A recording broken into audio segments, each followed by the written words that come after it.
بسم الله الرحمن الرحيم الحمد لله والصلاة والسلام على رسول الله وعلى آله وأصحابه ومن والاه أما بعد فأعوذ بالله من الشيطان الرجيم بسم الله الرحمن الرحيم وحشر لسليمان جنوده من الجن والإنس والطير فهم يوزعون حتى إذا أتوا على واد النمل قالت نملة يا أيها النمل ادخلوا مساكنكم لا يحطمنكم سليمان وجنوده وهم لا يشعرون صدق الله العظيم.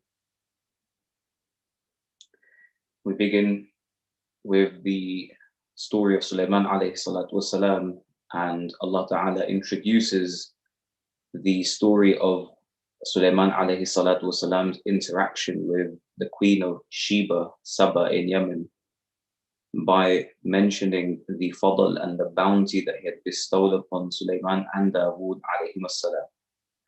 Now, after that, Allah Ta'ala describes the incident where he is traveling with his entourage, his army. They're marching in a direction and he investigates his ranks like any commander would do. And he finds that the hoopoe is missing, one of the birds is missing.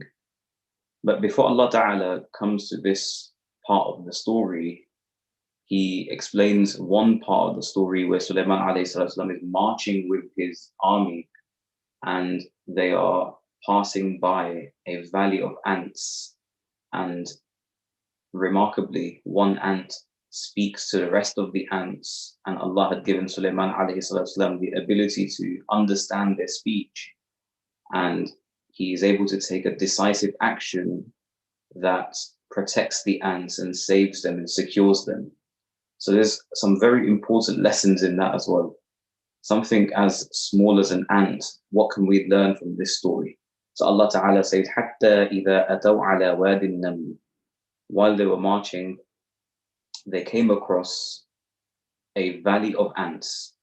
One of the ants said, "O ants, enter your homes, so that Sulayman and his army do not crush you while they perceive not." Allah then goes on to describe فَتَبَسَّمَ ضَاحِكًا مِّنْ قَوْلِهِ. Sulayman alayhi salatu wasalam smiled, almost about to laugh at the speech of the ants. And he said, "O my Lord, enable me, give me tawfiq, enable me to thank you for the favor that you have bestowed upon me and my father.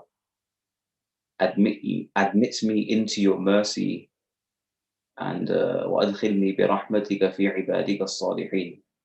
He says, وَأَنَعْمَلَ صَالِحًا تَرْضَاهُ. Oh Allah, give me the tawfiq to make ibadah and worship that pleases you, and admit me via your mercy into the ranks of your righteous servants. So what can we learn from this incident here? First, we learn that when Sulayman alayhi salatu wasalam heard the speech of the ants, giving a speech to the other ants, he smiled, almost about to laugh. And the ulama mufassirin mentioned that there are one of two reasons why he reacted in this manner.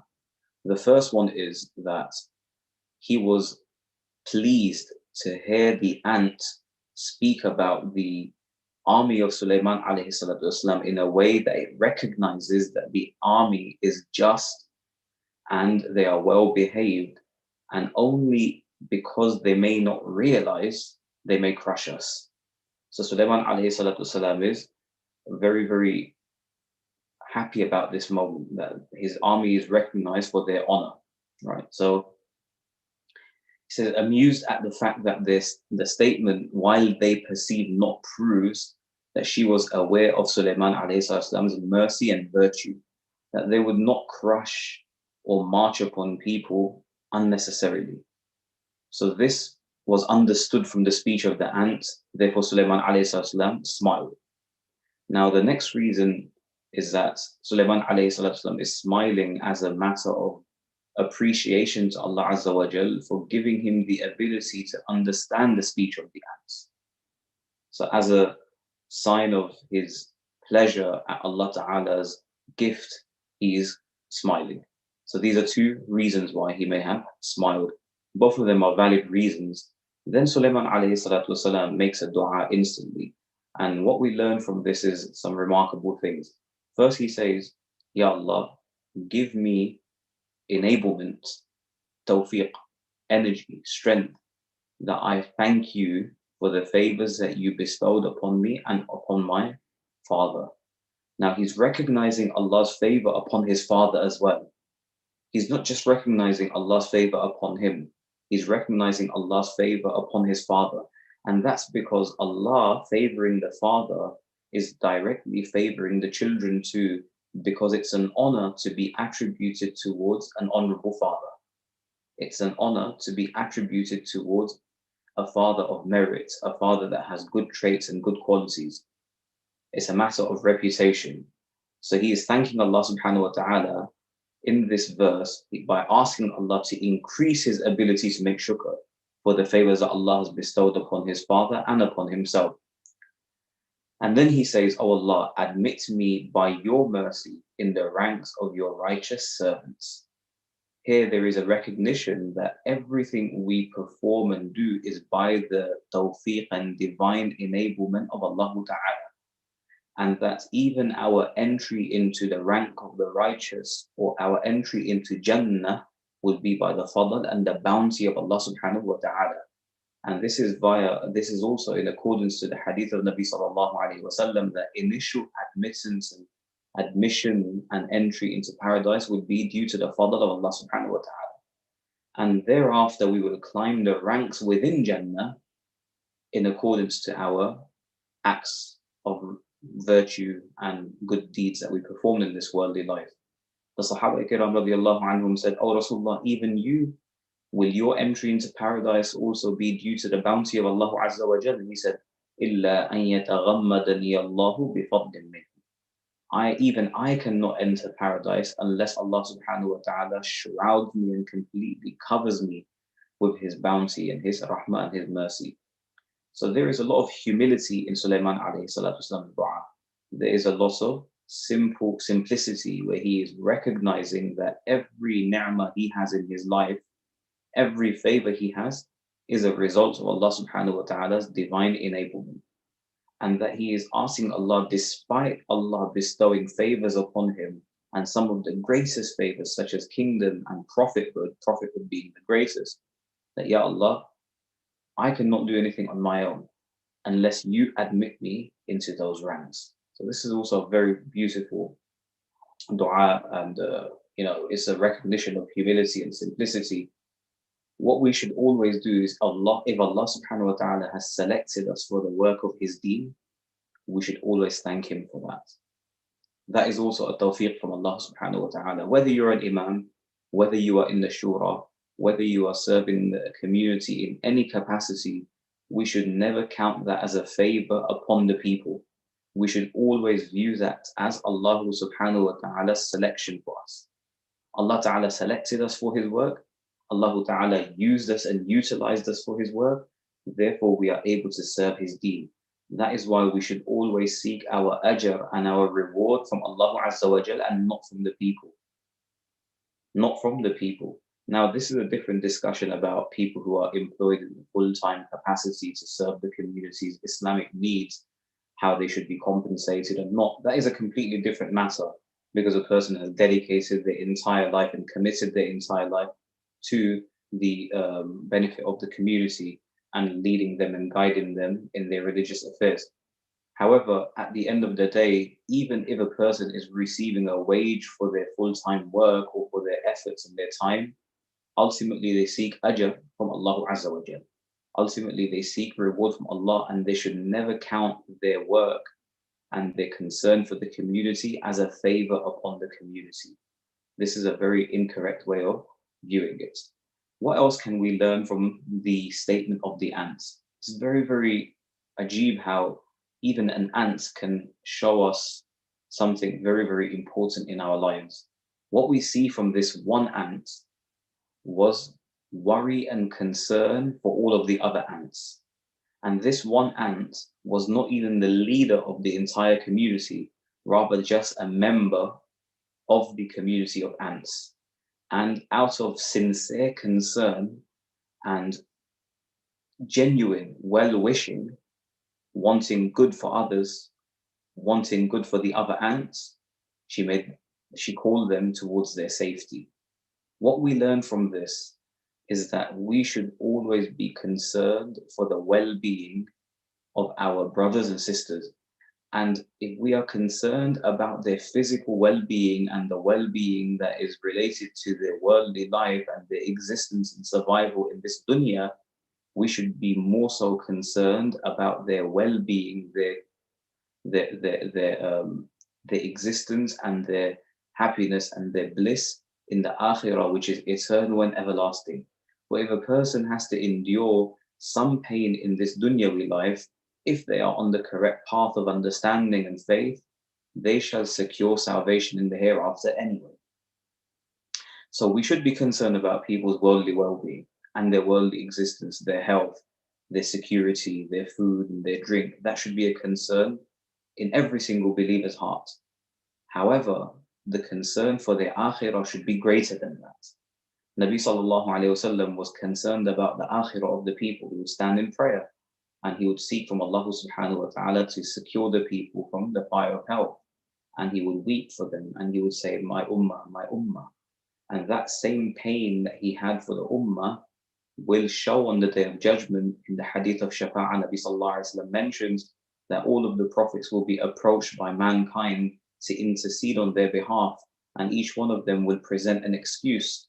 However, Nabi sallallahu alayhi wasallam will say, ummati, ummati, while the other anbiya will say, nafsi, nafsi. So we should always be concerned about the well-being of others. We were sent for their well-being. Allah Ta'ala said, Kuntum khayra ummatin ukhrijat linnas. You are the best of communities. You are sent for the people, not against the people, for the people. We've been sent for their benefit. And Allah has commissioned every single one of us from the ummah of Nabi Kareem sallallahu alayhi wa sallam for this matter. So we're not supposed to be concerned about ourselves only, for this can be viewed as selfishness. We have to be concerned about the security, about the salvation, about the eternal well-being of our family members, those who are under our care, those whose lives have been entrusted to us, and also members of our community and our society. Nabi Kareem sallallahu alayhi wa sallam said, whoever is not concerned of the affairs of the people, he is not from them. Whoever is not concerned of the affairs of the people, he is not from them.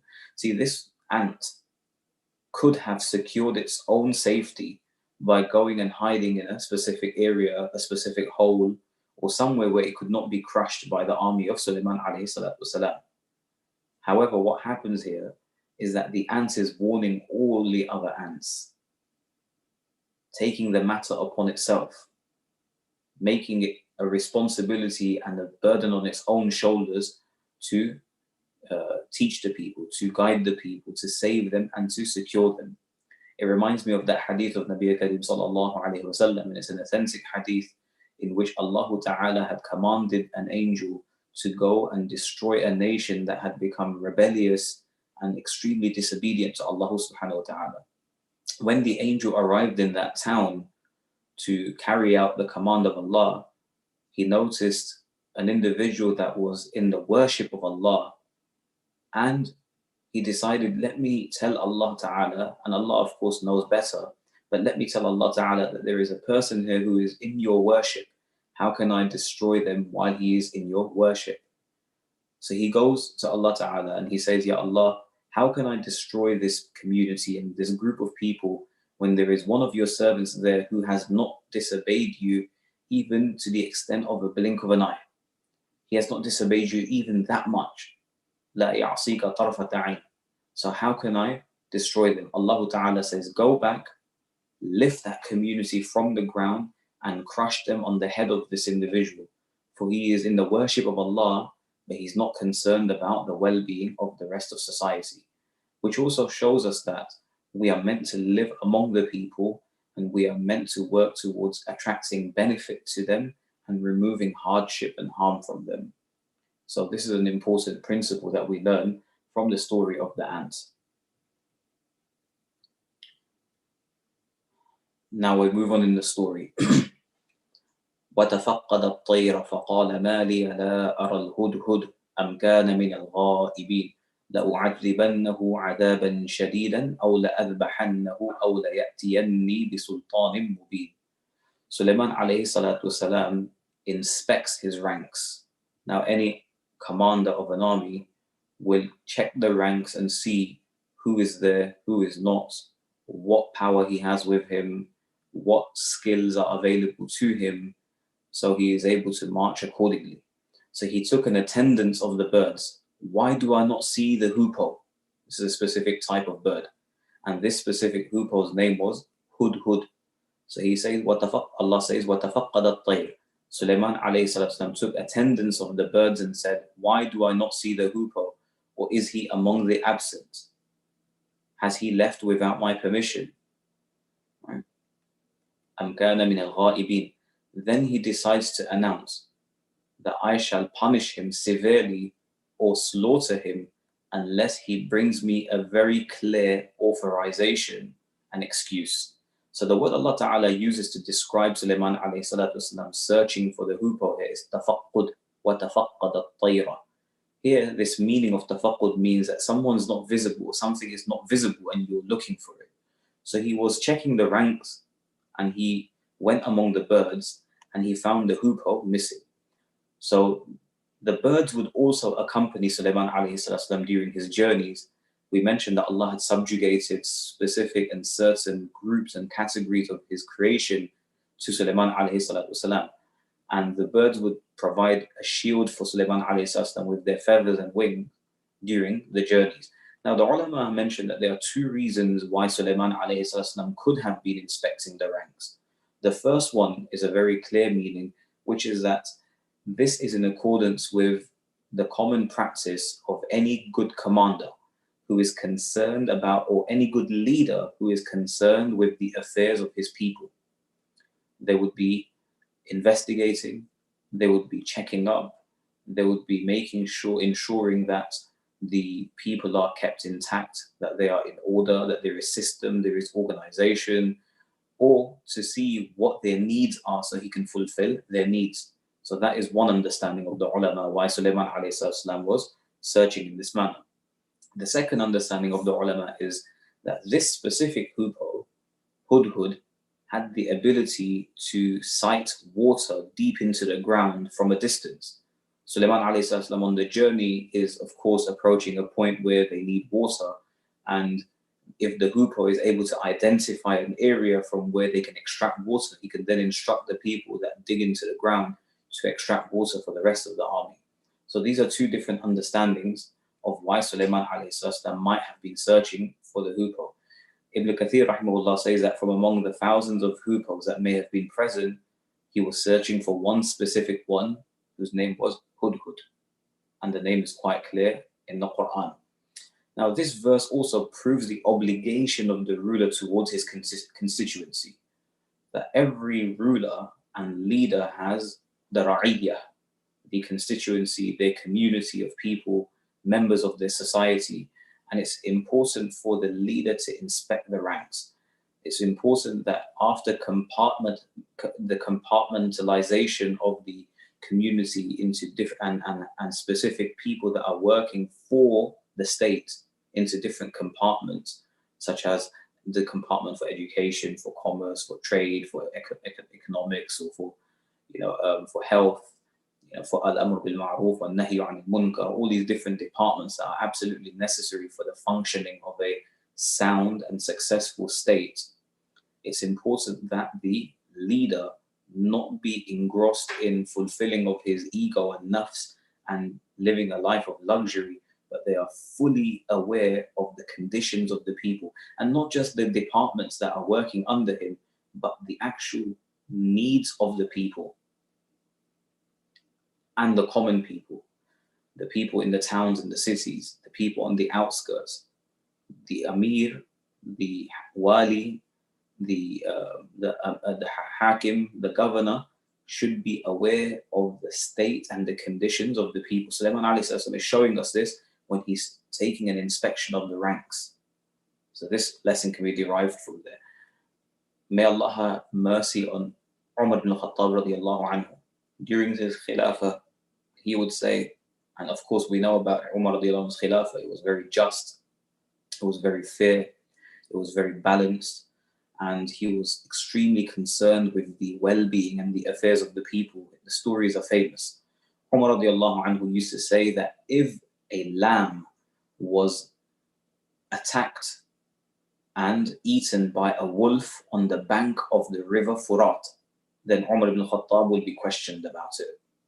Subhanallah, look at this statement. Look at the fear of Allah that Umar radiallahu anhu had, and compare it now with the Muslim leaders around the world, subhanallah, in today's times. Just compare how far they are from the standing of Umar radiallahu anhu. Umar radiallahu anhu said that if under my rule a lamb is being attacked on the riverbank, then I will be questioned about it. If he is concerned about such a small matter, something that is beyond his control, if Umar radiallahu anhu is concerned about a matter that is beyond his control, a lamb being attacked by a wolf, imagine the statement he's making here, which is losing cities and Islamic territory to disbelievers. If I'm going to be questioned about this lamb, and I fear Allah so much that I might be questioned about this lamb, how about the bigger matters, the bigger affairs, like people going hungry on the streets, not enough food available to the people, not enough security for them, their lives are endangered. How about the fact that I may lose cities and territories to these to disbelievers? This is Umar radiallahu anhu's primary concern, of course. So if he's caring about the smaller matters, it just shows that he would care about the bigger matters even more. So this is a very important lesson that we learn from this Sulayman alayhi salatu wasalam's actions.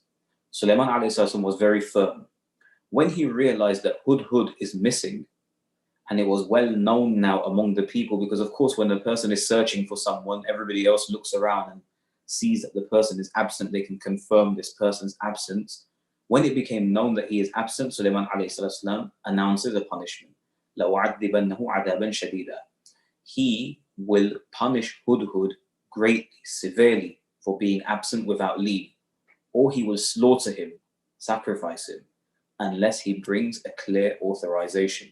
Now, Sulayman alayhi salam had to take a firm stance. And the reason why Sulayman alayhi salam had to take a firm stance is that people should not act without the permission of the leader. Now, of course, there are some small mundane things in which you don't require the permission of your leader. But when it is something of this manner, for example, leaving the army without speaking to Sulayman alayhi salam, without seeking his authorization, this is a grave matter. And any other issues of importance under the governance of the Amir and the leader, it's important that the leader be consulted, and it's important that the authorization be given so that the Amir can give an informed opinion, because Allah has entrusted him with this amana, and because he is entrusted, Allah Ta'ala's assistance is also with them. They have more foresight, they have a better vision, so they are able to articulate that, and they are able to guide us better. That is why Amir's permission should be sought, and especially when you are a part of that army, for example, in this story. So we're learning from here that Sulayman alayhi salam was not a tyrant or an oppressive person. Rather, Sulayman alayhi salam had to maintain order in organization. Now, if Hudhud becomes absent without leave, and Sulayman alayhi salam becomes nonchalant about it, and he becomes very, very relaxed about it, then it gives other people within the constituency, within the armies, within the ranks to follow suit, because they will then observe the weakness or the leniency or the lack of care or the negligence of Sulayman alayhi salam and act accordingly. And this creates disorder. This creates disorder and chaos. So Sulayman alayhi salam had to be very resolute and firm that he would punish the Hudhud. But then Sulayman alayhi salam did not allow his ego to take over, which is like some of the world leaders today, or from previous times as well. Rather, Sulayman alayhi salam is giving a chance. He's saying, unless he brings me clear authorization, أَوْ لَيَأْتِيَنِّي بِسُلْطَانٍ مُبِينٍ. If he brings me clear authorization, if there is a valid excuse for going AWOL, absent without leave, then I shall spare him. But if there is no clear authorization, there is no valid excuse, then the hoopoe will be punished, and this will serve as a lesson for others. This also teaches us that the Amir does not met out punishment against the people willy-nilly or just without any firm reason. But the Amir is not unjust like that. The Amir should not be oppressive like that. Rather, the Amir would seek reasons first and give people the benefit of the doubt and allow them to excuse themselves or present a defense for themselves. And the Amir will also listen. The Amir will also listen. And so these are some of the things that we're going to learn, inshallah, in the next few verses. I'm going to end here. Tomorrow, inshallah, our dars will begin at 7:45 p.m.